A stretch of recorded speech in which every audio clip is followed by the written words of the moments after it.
ऐसा दिमाग खराब हो गया इन लोग का। इनको सपने में भी जो है ना नेहरू जी नजर आ रही हैं, सोनिया जी नजर आ रही हैं। अरे कुर्बानी देने वाले लोगों के बारे में आप इधर उधर की बात करने से बेहतर है पहले अपने अंदर सुधार करो। राहुल गांधी बहुत मजबूती के साथ जान को अपनी कुर्बानी करने के लिए तैयार हैं, उसके लिए लड़ रहे हैं। लोगों की वोट की चोरी रोकने के लिए जो लोग देश के लिए सोचते हैं वो लोग जान की परवाह नहीं करते, और उनके परिवार में तो वैसे भी कुर्बानी देने का एक बड़ा लंबा इतिहास है। तो उनको क्या जान का खतरा, वो क्यों डरेंगे किसी से? अरे ना वो डर रहे हैं ना उनके सिपाही डर रहे हैं, हम लोग नहीं डरते। जान तो वैसे भी जानी है एक दिन। मोदी जी कौन सा अजर मरे हैं, उनको भी मरना है, हमको भी मरना है। जी राय वो जीत की खुशियां मना रहे हैं, तो ऐसा क्या ठीक मना रहे हैं ना, वो ये देख पा रहे हैं कि जितना फर्जी वोट बीजेपी ने बनाया, अगर उसके बाद भी इतने कम वोट से मोदी जी जीते हैं, इसका मतलब सच्चाई में तो वो जीत रहे थे अजय राय। तो इसलिए वो जीत का जश्न मना रहे हैं कि भाई हकीकत में तो मैं जीता हूँ और बेईमानी से वो जीते हैं। पूर्व मुख्य चुनाव आयुक्त राजीव कुमार को देश को बहुत भारी नुकसान पहुंचाने वाले व्यक्ति के तौर पे याद करेंगे। हो सकता है गद्दार का तमगा भी उनको देश की जनता दे दे। वोट चोरी को लेकर राहुल गांधी लगातार मुखर होकर बोल रहे हैं, चुनाव आयोग को घेर रहे हैं, लेकिन चुनाव आयोग की तरफ से जवाब नहीं आता। जवाब आता है बीजेपी की तरफ से। बीजेपी के मंत्री अनुराग ठाकुर ने प्रेस कॉन्फ्रेंस में कहा है कि 6 लोकसभा जहां 2024 में चुनाव हुए थे वहां पर वोट बढ़ा हुआ है, फर्जी वोट उन्होंने बताया है। उसी को लेकर आज हमारे साथ मौजूद है डॉक्टर राजेंद्र पाल गौतम। उनसे चर्चा करेंगे कि अनुराग ठाकुर जो दावा कर रहे हैं, और इसके अलावा राहुल गांधी लगातार जो है वोट चोरी के खिलाफ बोल रहे हैं और बिहार में भी उनकी यात्रा होने वाली है। सर कैसे देख रहे हैं? सबसे पहले तो जो अनुराग ठाकुर कह रहे हैं कि 6 लोकसभा हैं ऐसी जहां रायबरेली, वायनाड और कन्नौज में तो 3 लाख वोटर बढ़ा हुआ था, फर्जी है, उस पर क्या कहेंगे? नहीं, मुझे लगता है कि वो 6 कम बता रहे हैं। ऐसी सीटें कई सौ हैं, सैकड़ों में। और चूंकि इलेक्शन कमीशन कहीं ना कहीं बीजेपी के लिए काम करता हुआ नजर आ रहा है, सारे अधिकारीगण डर की वजह से बीजेपी के इशारे पे काम कर रहे हैं। इसका मतलब यह है कि सीटें तो इनकी 150 से ज़्यादा आनी नहीं थी बीजेपी की। इतना सारा फर्जी वोट बनाने के बावजूद अगर बीजेपी केवल 240 तक पहुंची है, इसका मतलब ये है कि कितनी फर्जी वोट इन्होंने बनाई होंगी। ये जो 400 पार का नारा दे रहे थे, अब की बार 400 पार संविधान बदलना है, वो नारा ऐसे ही नहीं, उन्होंने इतनी फर्जी वोट पूरे भारत में बनाई है। और ये जो ज़्यादा चरणों में मतदान करने का मतलब यही है, पहले यहाँ वोट करवा लो, फिर उन्हीं को ले जाके कहीं और करा लो, फिर कहीं और करा लो। इस तरह का काम बीजेपी करती है। तो जिन चुनाव क्षेत्रों की बात कर रही है बीजेपी या उनके अनुराग ठाकुर जी ने जो प्रेस कॉन्फ्रेंस में कही है, वो केवल वो 6 नहीं है, उन 6 को तो हराने की कोशिश की है फर्जी वोट बना के। बाई चांस इतना ज़्यादा वोट इंडिया गठबंधन के कैंडिडेट्स को पड़ा कि उनके लाख फर्जी वोट बनाने के बाद भी उनके कैंडिडेट नहीं जीत पाए। अदरवाइज पूरे इंडिया के अंदर अगर देखेंगे तो कितनी सारी सीटें होंगी जिसमें उन्होंने 400 पार का जो नारा दिया और 400 पार पहुंचाने के लिए फर्जी वोट बनवा के इतने सारे चरण में मतदान करवा के पूरी कोशिश की है वोट को चोरी करने की और चुनाव चोरी करने की। सर उन्होंने एक और आरोप लगाया है कि सोनिया जी नागरिकता मिलने से पहले ही उनका वोट बन चुका था, इस पर क्या कहें? ऐसा दिमाग खराब हो गया इन लोग का। इनको सपने में भी जो है ना नेहरू जी यही नज़र आते हैं, नेहरू जी नज़र आ रही हैं, सोनिया जी नज़र आ रही हैं। अरे कुर्बानी देने वाले लोगों के बारे में आप इधर उधर की बात करने से बेहतर है पहले अपने अंदर सुधार करो।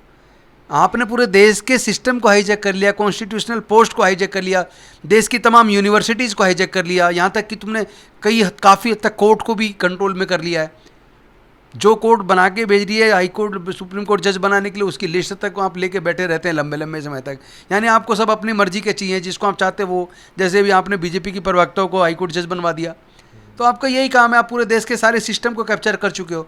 तो अब इनको डर पैदा हो गया, क्योंकि जिस तरह आदरणीय राहुल गांधी जो पूरे देश के अंदर सामाजिक न्याय की लड़ाई को लड़ रहे हैं, संसद के अंदर भी, संसद के बाहर, रोड पे भी, और जो तमाम दलित, पिछड़े, अति पिछड़े, आदिवासी, वंचित वर्ग के जो लोग हैं, माइनॉरिटीज़ के जो लोग हैं, जिन लोगों में इनसिक्योरिटी भावना पैदा की गई बीजेपी के द्वारा, वो सब अब राहुल जी के साथ कनेक्ट कर रहे हैं। उन्हें लगता है कि कोई आ गया है, कोई न्याय योद्धा है जो न्याय के लिए लड़ रहा है, जो हिस्सेदारी भागीदारी की बात कर रहा है, जो जाति जनगणना, सोशियो इकोनॉमिक एजुकेशनल सर्वे की बात कर रहा है।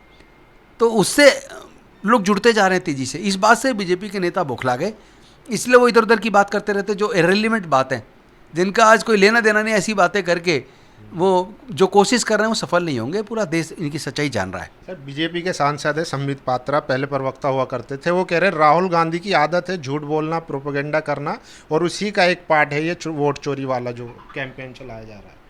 संबित पात्रा का दिमाग चल गया है। पहले वो देख तो लें कौन है वो जिसने वायदे किए थे 2 करोड़ रोजगार हर साल देंगे। कौन है वो झूठा आदमी, किसने किया था वो वादा? वो वादा तो मोदी जी ने किया था। उन्होंने कहा था काला धन वापस लाएंगे, क्या हुआ? 3 गुना बढ़ गया काला धन। नोटबंदी लाके जिस बात को कह के नोटबंदी लाया कि जी इससे आतंकवाद खत्म होगा, काला धन खत्म होगा, ना काला धन खत्म हुआ, 3 गुना हो गया, और ना आतंकवाद खत्म हुआ। हर मोर्चे पर बीजेपी फेल हुई है। 30 रुपये लीटर पेट्रोल देने की बात कर रहे थे, वो 100 रुपये लीटर के करीब पहुंच गया। महंगाई कम करने की बात थी, महंगाई बढ़ गई। बहुत हुआ महिलाओं पे वार, अब की बार मोदी सरकार क्या हुआ? महिलाओं के ऊपर उत्पीड़न की घटनाएं, रेप, बलात्कार, हत्या लगातार बढ़ रही हैं। एनसीआरबी का डाटा बता रहा है कि दलितों का उत्पीड़न भी बढ़ गया है। लेकिन कुछ लोग कह रहे हैं कि राहुल गांधी विक्टिम कार्ड भी खेल रहे हैं। जैसे अभी एक खबर आई थी कि उनके वकील ने सुप्रीम कोर्ट में कहा है शायद कि राहुल गांधी की जान को खतरा है। सुप्रीम कोर्ट में नहीं कहा, वो एक डिस्ट्रिक्ट कोर्ट के अंदर, ट्रायल कोर्ट के अंदर वकील ने एक हलफनामा दे दिया था, और वो राहुल जी से बिना कंसल्ट किए दे दिया था, जिसको राहुल जी ने विरोध किया, और अब वो वकील साहब अपने वो शब्दों को एफिडेविट डाल के वापस ले रहे हैं। राहुल गांधी जी ने नहीं कहा कि मेरे को कोई जान का खतरा है। वकील ने कहा था। तो और वकील अपनी गलती मान रहे, सुधार रहे हैं, वो एप्लीकेशन दे के उसको वापस ले रहे हैं अपनी स्टेटमेंट को। तो ऐसा कोई मामला नहीं है कि उनकी जान को खतरा है। नहीं, देखिए, जो लोग देश के लिए सोचते हैं वो लोग जान की परवाह नहीं करते हैं, और उनके परिवार में तो वैसे भी कुर्बानी देने का एक बड़ा लंबा इतिहास है। तो उनको क्या जान का खतरा है? वो क्यों डरेंगे किसी से? अरे ना वो डर रहे हैं, ना उनके सिपाही डर रहे हैं। हम लोग नहीं डरते। जान तो वैसे भी जानी है एक दिन। मोदी जी कौन सा अजर मरे हैं? उनको मरना है, हमको मरना है। तो वो मरने से नहीं डरते। हम लोग सामाजिक न्याय की लड़ाई को लड़ने वाले हैं और जीतने वाले हैं। मोदी जी की कॉन्स्टिट्यूएंसी में बवाल चल रहा है। वहाँ के जो आपके नेता हैं, कांग्रेस के प्रत्याशी थे 2024 में, अजय राय, वो जीत की खुशियाँ मना रहे हैं।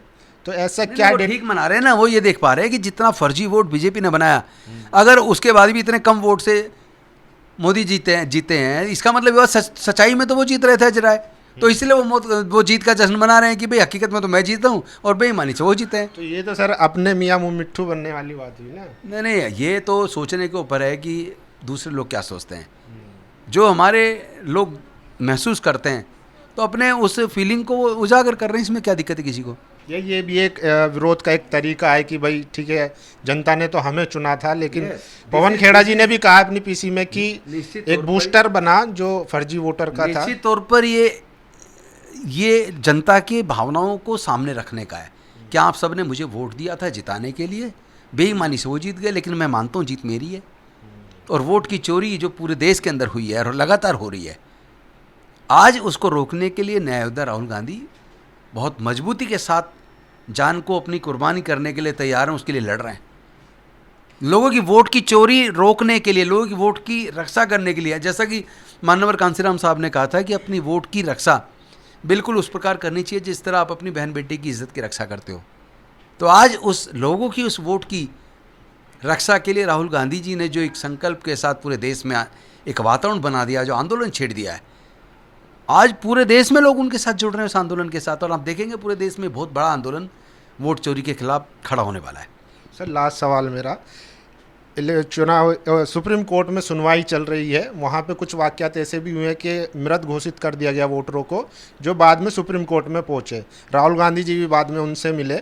इसके अलावा एक और खबर आ रही, जो हमारे पूर्व ECI थे राजीव कुमार, वो भी लापता है। इसको कैसे देख रहे हैं? देखिए, आने वाले समय में लोग पूर्व मुख्य चुनाव आयुक्त राजीव कुमार को देश को बहुत भारी नुकसान पहुंचाने वाले व्यक्ति के तौर पे याद करेंगे। हो सकता है गद्दार का तमगा भी उनको देश की जनता दे दे, क्योंकि जिस तरह उन्होंने शेरो शायरी करके लोगों की वोट का मजाक बनाया, वोट चोरी का जो एक चारों तरफ जनता उजागर कर रही है, उनकी वोट की चोरी हो रही है, और वो एक शेरो शायरी करके उसकी मजाक बना रहे हैं। एक पॉलिटिकल पार्टी को जिताने के लिए काम कर, जिस तरह में जितने चरण में चुनाव की तारीखें उन्होंने तय की, और जिस तरह बीजेपी के लिए कन्वीनियंट डेट्स तय की, उसमें स्पष्ट हो जाता है उन्होंने जो फ्री फेयर ट्रांसपेरेंट चुनाव कराने की जिम्मेदारी उनको दी थी संविधान ने, उस जिम्मेदारी को ईमानदारी से निभाने की वजह उन्होंने बीजेपी के लिए निभाया। चलिए, शुक्रिया सर हमसे बात करने के लिए। तो ये थे doctor Rajendra Pal Gautam. Supreme court में भी एक मामला हुआ है जहां पर हरियाणा पानीपत सरपंच चुनाव को लेकर दोबारा रिकाउंटिंग हुई, तो उसमें जो कैंडिडेट हारे हुए थे, जिन्होंने पेटिशन डाली थी, जब रिकाउंट हुआ तो वो जीते हुए पाए गए। तो इस तरीके की धांधलियां जो थी वो अब खुलकर सामने आने लगी है। सुप्रीम कोर्ट में बाकायदा इसका खुलासा हुआ है। बाकी राहुल गांधी लगातार बोल रहे हैं और 17 तारीख को बिहार में उनका वोट चोरी के खिलाफ एक यात्रा है। आप लोग क्या समझते हैं, क्या वाकई में देशवासियों का वोट चुराया जा रहा है? जिस तरीके से राहुल गांधी ने आरोप लगाया कि 25 सीट कम से कम चोरी की गई है। अपनी राय जरूर दीजिए। कैमरा पर्सन आशीष के साथ फैसल, नेशनल दस्तक। दस्तक की आपसे गुजारिश है कि अगर इसको बचाना चाहते हैं तो नेशनल दस्तक को सब्सक्राइब करने के लिए रेड कलर के सब्सक्राइब बटन को दबाएं, फिर बेल आइकन की घंटी दबाएं। नेशनल दस्तक को बचाने के लिए बहुत जरूरी है कि हर खबर को शेयर करें, लाइक करें, कमेंट जरूर करें।